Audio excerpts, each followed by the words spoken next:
Katonda kyavudde agamba Joshua nti ddamu amaanyi ogume omwoyo bano boolaba boosigazizza wakyaliwo olugendo lw'okutuuka mu nsi ensuubize. Tewali muntu aliva mu nsi ng'amaliriza byonna. Abantu oluusi bawambibwa ne bafulumizibwa ne batwalibwa ne bataddamu kulabikirako ddala.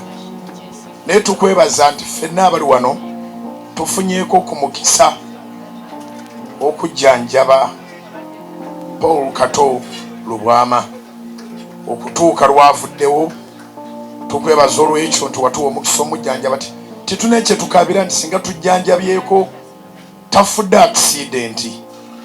Ffenna lyekkubo wabula titumanyi tugenda tutye. Ffenna ab'emikwano gumya buli muntu yenna ali mu kifo kino, gumya eggwanga kubanga Kato Lubwama tabadde wa famire eno waali wagalamidde kati tayingidde na mu nnyumba, naye abadde wa ggwanga, abadde wa nsi yonna.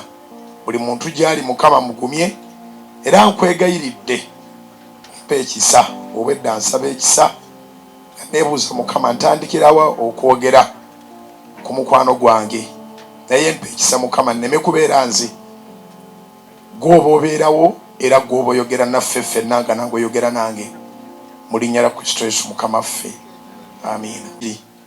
Kaakati Kato Lubwama ono tukuze ffenna, abadde ansingako emyaka 2. Nazaalibwa 1972, yazaalibwa 1970. Adde ansingako emyaka 2, twali twejeregajerega awo. Naye natandika okubeerako ne Kato Lubwama mwaka gwa 9 ebwayiise. Era nze okusooka okuyingira mu theatre yali Kato Lubwama nga baleese omuzannyo ku Terrace View Theatre ebwayiise, nampa tiketi neŋŋendayo. Yansikiriza nnyo naye nga ndi muntu wa kukola n'endya hand to mouth, so nga kimbeerera kizibu oluusi ogenda mu mizannyo naye nga ajja ne twogera ebintu bingi n'ebimulanga nti ekyo kyoyogedde ekyo ngenda kiwandiikamu omuzannyo. So Kato Lubwama mbadde naye okuva mu mwaka gwa 9. Sijjukira kuwezaayo mwezi nga tetulabaganye, era neekuno tubadde situnnaba kuweza wiiki ziwera 3 nga tetulabaganye. Kato Lubwama abadde ayagala abantu ate abadde ayagala Katonda. Ebigambo bingi ebisobola okwogerwa kubanga omufu teyeewozaako, naye Kato Lubwama si muntu abadde tayagala Katonda. Era nyina video, nyina still photos nga ze tusabe,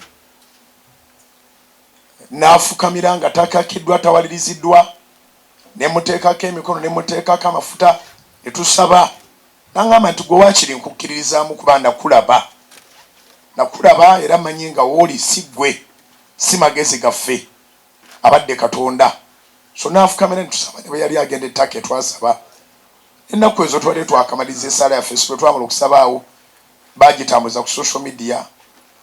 Twava mu bulamu obuli private gye twaliranga ebikomando ne tunywa caayi. Twava mu bulamu obwo bwe butyo, naffe situwamanya ngeri gye twayingira bulamu obulabika nti bukwata ku buli muntu yenna.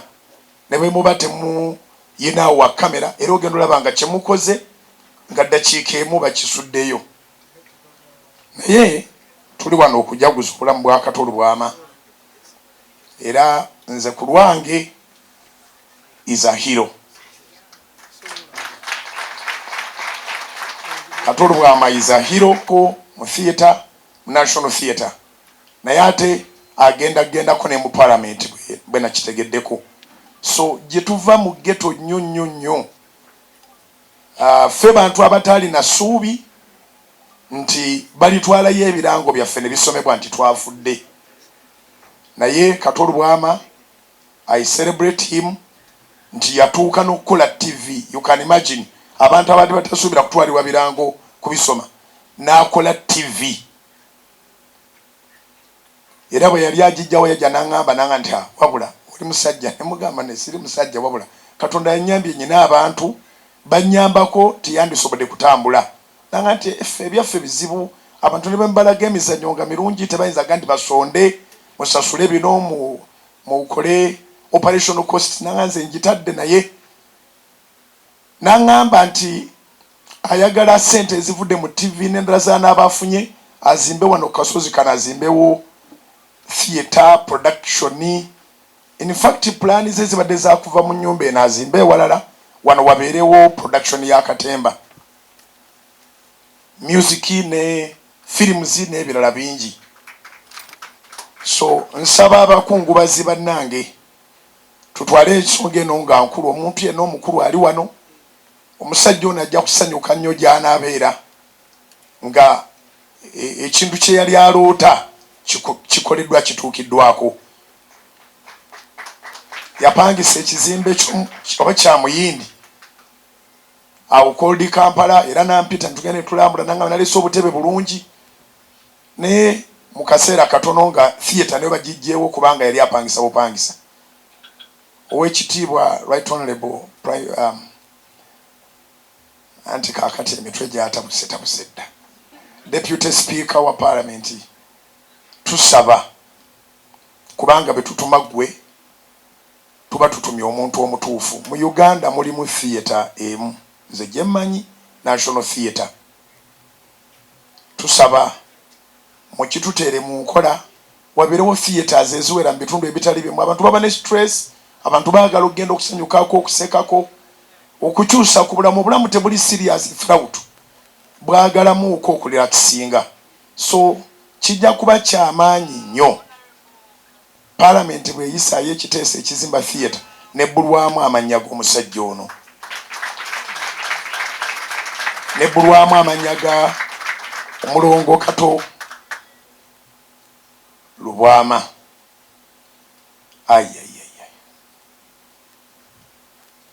Abadde n'ebirowoozo birungi. Nsanyukidde nnyo ennaku ze ezisembyeyo nti yamanya nti omutima gwe gujja omutwala n'atusingako ffenna, n'ayigino balinga lipooti n'agiwummuza wali ebbali, n'alivinga the last days in the happiest way.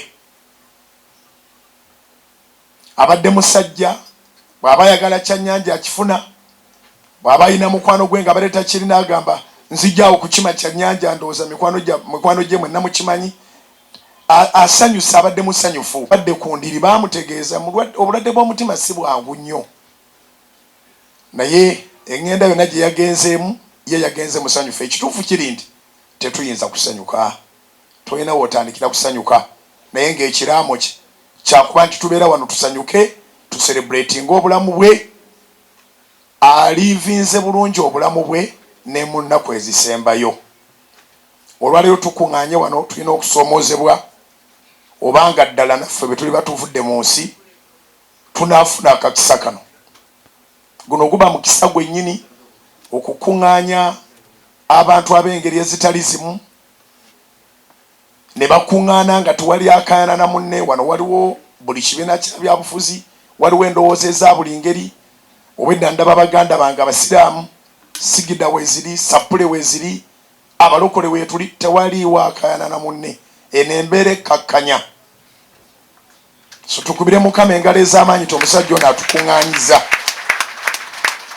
atukuŋŋaanyiza era atujjukiza nti waliwo olunaku bwe ruti. Atujjukiza nti waliwo olunaku bwe ruti. Olunaku lwe bakuleetera mu kibokisi nga tomanyidde ddala kigenda mu maaso. Musajja ndowooza tumujjukireko nti akoze kodro 7. Akoze kodro 7 nti yazaalibwa mu gyensanvu, eyo si 7 esooka, n'afa ku ssaawa 7, eyo si 7 yakubiri, n'afanga 7, eyo si 7 yakusatu, n'agamba tumale ennaku 7.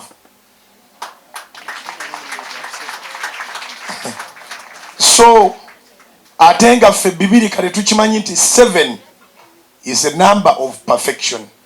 Katonda bw'amala okutonda ensi, olubereberye lwakubiri, lwakusatu, lwakuna, lwakutaano, lwamukaaga, okusanyukira emirimu gye nti ensi eri perfect nga bw'ajagala. It was that 7th day n'awummula. So omuntu yenna ayagala okwogera ku Kato, njagala akiraba ekyo nti Kato has been blessed. That's why we are here, and he has ended a blessed man in this life. Kodro 7 tekoleka mukyagijjukira jingambire neighbor wo. Aha Joshua essula emu weewaawo ekyamateeka olwokubiri essula ya 34 yesemba. Tuleke tuyingire Joshua mu kyamateeka olwokubiri essula ya 34 anaabaho omuwaaka Musa waafiira nga tatuusizza abaana ba Isirayiri mu nsi ensuubize. Era Bayibuli etulaga mu kyamateeka olwokubiri essula 3 mu Deuteronomy. Abavubuka tulina bangi abatamanyi kyamateeka olwokubiri. Buli omu abuuza mu what is ekyamateeka olwokubiri. So Deuteronomy chapter 34 baakaaba ennaku 30 Katonda n'abiyingiramu n'ategeeza Joshua nga bwe tugenda okusoma mu kitabo kya Joshua essula emu. Bayibuli egamba bweti, ntandise n'olusooka. Awo lwatuuka Musa omuweereza wa Mukama angirirako okujjako nga ye yeerangiridde. Era sandyagadde bakikugambe. Nkisirikidde akimanyi tebakikugamba. Oli bwakikugamba mugati nedda ndi maama w'abaana. Yes, Bayibuli egamba bw'omala okweza emyaka 6 era nga tolina interest yonna yakufumbirwa, awo osobolera okugamba nti kale neerangidde. Era osobola okugaana okyogera. Wano mu Uganda twalinawo omukyala yakyanka nnyo, yali anoonya omubeezi ku myaka 75 era nga atambulamu awo. So ebigambo ebitali birungi nnyo tusobola okubiteeka ebbali kubanga ne Bayibuli ebitugaana. Naye Katonda agambye emirundi mingi nti ddamu amaanyi oguma omwoyo, ddamu amaanyi oguma omwoyo. Weewaawo akyogera ne maama w'abaana n'abaana, naye ate akyogera naffe ffenna. Bw'oba tozzeemu maanyi n'oguma omwoyo tosobola kuwangula mu nsi eno. Oddamu amaanyi n'oguma omwoyo osobola okugenda mu maaso.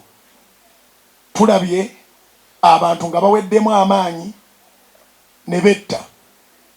Tulabye abantu nga baweddemu amaanyi ne batta bannaabwe nga babasalira omusango ogutali gwabwe.